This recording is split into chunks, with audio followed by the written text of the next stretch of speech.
Guys அடுத்ததான் நம்ம எங்கே போகிறோம் பார்த்தீங்க அப்படின்னா பசுமை பள்ளத்தாக்கு க்ரீன் வேலி அந்த இடத்துக்கு தான் போகிறோம். ஸோ எப்படி இருக்குன்னு சொல்லிட்டு போய் பார்க்கலாம்.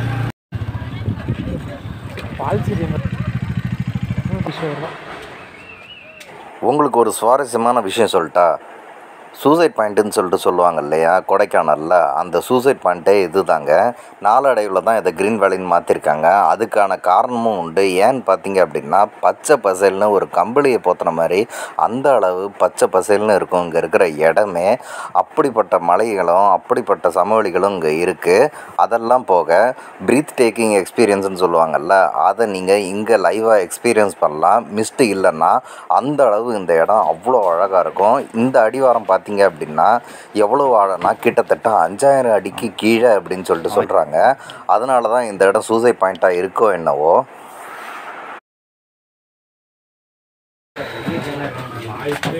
உன் ஃப்ரெண்டு பக்கத்தில் உட்காந்துருக்காங்க.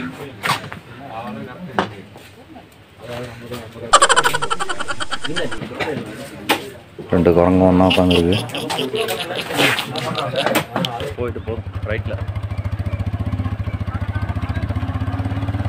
பார் அருவி. இதை தாண்டா ரொம்ப நேரம் வெயிட் பண்ணுறோம்.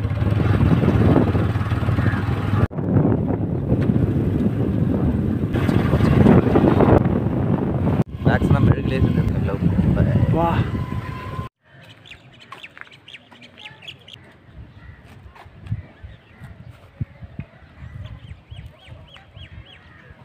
உண்மையாகவே இங்கே வாழ்கிறவங்க ரொம்ப கொடுத்து வச்சவங்க தான் சொல்லணும். ஏன்னா அந்த இடத்த பாருங்கள், அங்கே இருக்கிற வியூ பாயிண்ட் செம்மையாக இருக்குது. அங்கே இருக்கிற இடம் ஒன் பை ஸ்டெப்பாக அப்படியே கட்டி அவ்வளோ பிரமாதமாக இருக்குது. இதெல்லாம் பார்க்கும்போது நம்மளும் ஒரு நாளாவது இங்கே தங்கணும் போல் இருக்குது. ரெண்டு கடலூர் இருக்கிறான் அவனுக்கு யூடியூப்ல இல்லை. நாளைக்கு காலையில் போட்டு வரோம்மா. இல்லை நாளைக்கு காலையில் போட்டு மொபைலில் சனிக்கிழமை வரேன்ட்டான்.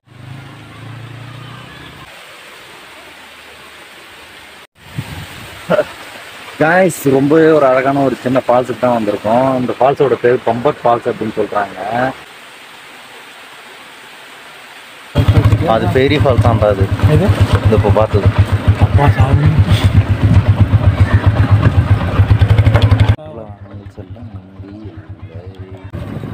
என்ன குழாய் கடை மிஸ்ட் வருது.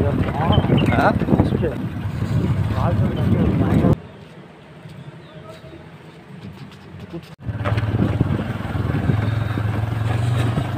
இது எடுக்க போகிற மாட்டான். சுற்றுலா காலமாக கோச்சாரமாடா இவ்வளோ ஆண்டடாக இருக்கு. ப்ளீஸ் யார் இல்லைன்னா எத்தனை பேர் இருக்காங்கடாப்பா. கைஸ் அடுத்ததான் நம்ம டால்ஃபின் ஹவுஸ் தான் போயிட்டு இருக்கோம். ஆக்சுவலாக வட்டக்கானல் அருவி கவர் பண்ணலாம் அப்படின்னு சொல்லிட்டு பார்த்தோம். லாஸ்ட் வீக்கில் யாரோ கீழே விழுந்து இறந்துட்டாங்க அப்படின்னு சொல்லிட்டு க்ளோஸ் பண்ணி வச்சுருக்காங்க. ஸோ அடுத்ததான் டால்ஃபின் ஹவுஸ் தான் போகிறோம். இங்கேயுமே ஒரு ட்ராபேக்கான ஒரு விஷயம் இருக்குது. என்ன அப்படின்னா ரோடு போட்டுட்ருக்காங்க. நம்ம வண்டியை அலோவ் பண்ணல. இங்கேருந்து கிட்டத்தட்ட ஒரு 2 கிலோமீட்டர் நடந்து தான் போகணும். ஸோ வாங்க, அவ்வளோ தூரம் நடந்து போகிறதுக்கு அந்த பிளேஸ் ஒர்த்தாக இருக்கா இல்லை எப்படி இருக்குன்னு சொல்லிட்டு தெரில. ஸோ வாங்க எப்படி இருக்குன்னு சொல்லிட்டு கேட்டோம். அவங்க என்ன சொன்னாங்கன்னா ஃபுல்லாக மிஸ்டாக இருக்குது, வியூ சரியாக தெரில அப்படின்னு சொல்லிட்டு சொன்னாங்க.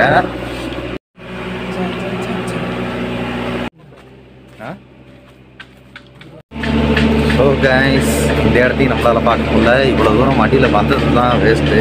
அதுக்காவது போய் பார்க்கலாம். வாங்க அடுத்த இடம் போயிடலாம். சரி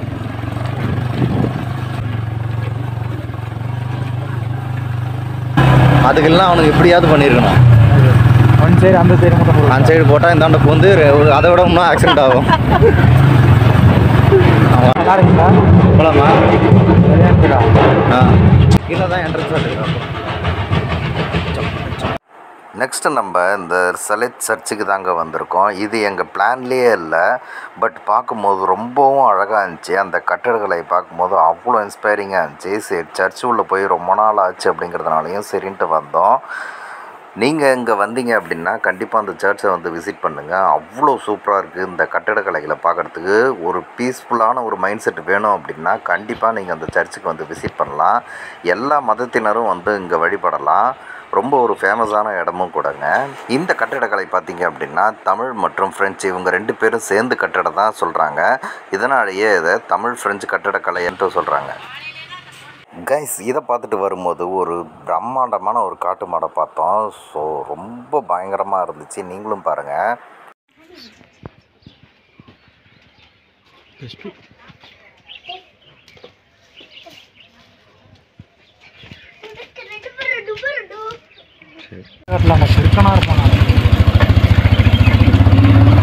போயிட்டு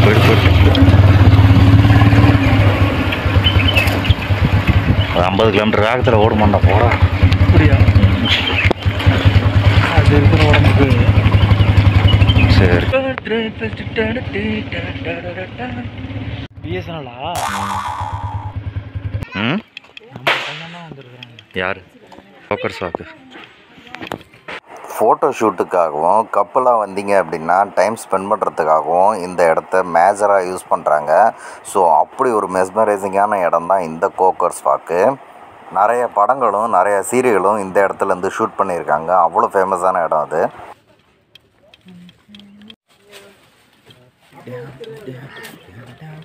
நம்ம இப்போ எங்கே இருக்கோம் அப்படின்னா கோக்கர்ஸ் வாக்கில் தான் நடந்து போயிட்டுருக்கோம். ஃபைனலாக கோக்கர்ஸ் வாக் பார்த்தாச்சு எப்படி இருக்குன்னு சொல்லிட்டு.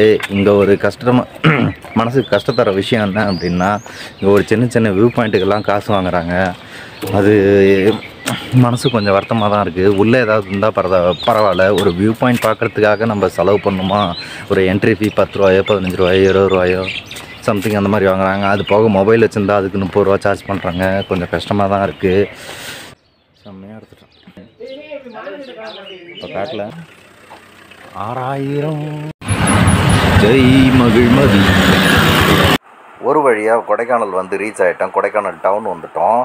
ஆக்சுவலாக ஈவினிங் டைமில் போட்டிங் போகிறது ரொம்ப பிடிக்கும். ஸோ அதனால் போட்டிங் போகிறதுக்காக தான் இவ்வளோ வேகமாக போய்ட்டுருக்கோம். க்ளோஸ் ஆகிடுச்சுன்னா என்ன பண்ணுறதுன்னு தெரில. எடுக்கிறதுக்கு காசு கேட்பானுங்க போகிற வழி எடுக்கிறதுக்கு.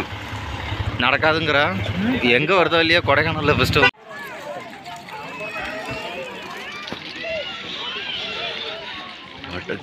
க்ளோசிங் தான்டா.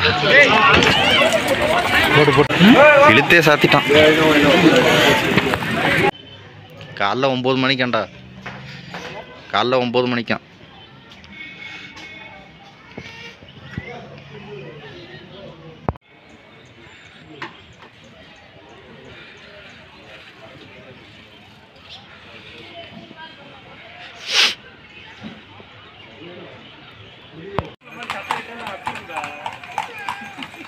இந்த போட் ஹவுஸை சுற்றிலுமே ஏகப்பட்ட சைக்கிள் ரைடு, ஹார்ஸ் ரைடெல்லாம் வச்சுருக்காங்க. சின்ன பசங்க என்ஜாய் பண்ணி விளையாடுறாங்க.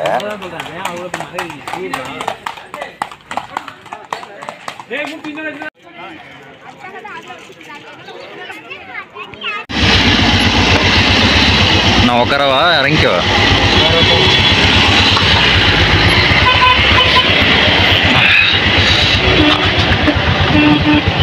டயரே திருவுது அந்த அளவுக்கு இறக்கமா. மனுஷனே இல்லைண்ணா.